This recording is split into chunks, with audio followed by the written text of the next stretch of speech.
దేవుని ఘనమైన నామమునకు స్తోత్రములు. ఈ వాగ్దానమును వింటున్న మీకందరికీ మన ప్రభువును ప్రియ రక్షకుడైన యేసుక్రీస్తు నామములో శుభములు, మా హృదయపూర్వకమైన వందనములు.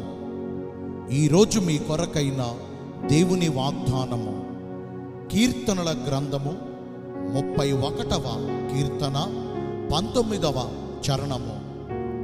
నీ యందు భయభక్తులు గల వారి నిమిత్తము నీవు దాచి ఉంచిన మేలు ఎంతో గొప్పది. ఈ మంచి వాగ్దానమును మంచి దేవుడైన యేసయ్య నేడు మనందరి జీవితములలో నెరవేర్చునుగాక. ఆమేన్.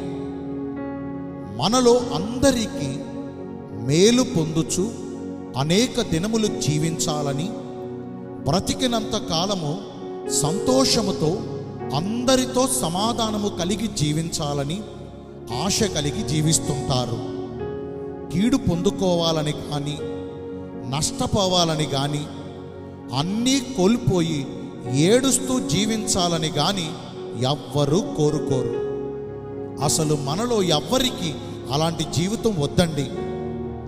ఆ మహాదేవుడైన యేసయ్య కృపను పొందుకుని ఎల్లప్పుడూ ఆనందిస్తూ ఆయన రాకడ వరకు అందరం క్షేమంగా ఉండాలని, సుఖశాంతులతో వర్ధిల్లాలని, ప్రతి దినము ఆయన వాత్సల్యమును పొందుకుని దేవుని ద్వారా ఆశీర్వదించబడి మేలుకరమైన జీవితమును పొందుకోవాలని, కనీసం ఈ రోజు నుంచైనా మన కష్టాలన్నీ తీరిపోయే మార్గమును ప్రభు మనకు చూపించి మనందరి పరిస్థితులు బాగుండాలని మీ సహోదరుడుగా, దైవజనుడిగా మనస్ఫూర్తిగా కోరుకుంటున్నాను.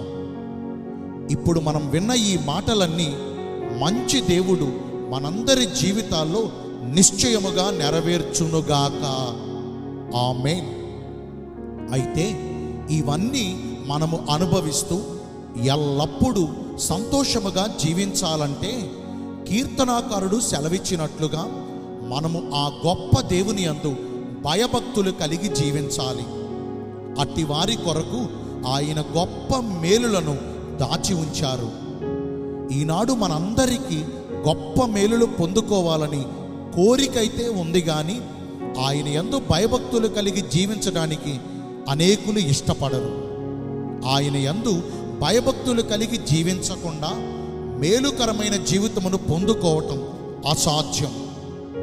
మన ప్రార్థనలను ఆలకించి మనము కోరినవన్నీ మనకు దయచేస్తూ మనకు కాపరిగా ఉండి ఆయన రెక్కల మాటున మనలను భద్రపరచుచు కృపాక్షేమములతో మనలను నడిపించుచున్నారు గనుకనే ఆయనను మన పూర్ణ హృదయముతో భక్తి చేయాలి.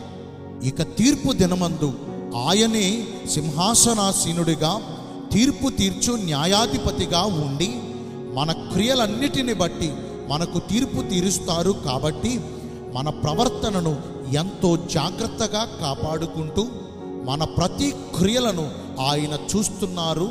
ఆయనకు మరుగైనవి ఏమీయును లేవు. చివరకు మన ఆలోచనలను కూడా ఆయన ఎరిగి ఉన్నారు. కాబట్టి ఆయనకు భయపడాలి. మన క్రియలను బట్టే మన గమ్యం నిర్ణయించబడుతుంది. కాబట్టి నేటి నుంచైనా ఆయనకు భయపడుతూ భక్తి చేసి ఆయన మనకు అనుగ్రహించే గొప్ప మేలులు పొందుకుందాము. నేను మీ అందరి కోసం ప్రార్థన చేస్తాను.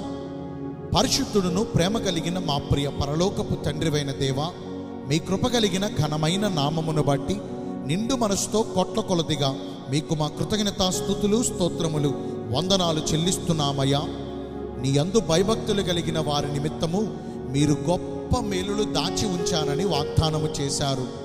వాక్యానుసారముగా జీవించి ఈ వాగ్దాన ఫలములను పొందుకునే కృపను నేడు మాకందరికీ దయచేయండి. ఈరోజు ఎందరైతే పుట్టినరోజులను, వివాహ దినములను, ఇతరమైన శుభకార్యములను జరిగించుకుంటున్నారో వారందరికీ మెండైన దీవెనలు కుమ్మరించమని, మీ రాకడ కొరకు మమ్మను సిద్ధపరచమని యేసుక్రీస్తు ప్రశస్త నామమున ప్రార్థించి వేడుకొనుచున్నాను మా ప్రియ పరలోకపు తండ్రి. ఆమేన్. May God bless you all. Thank you.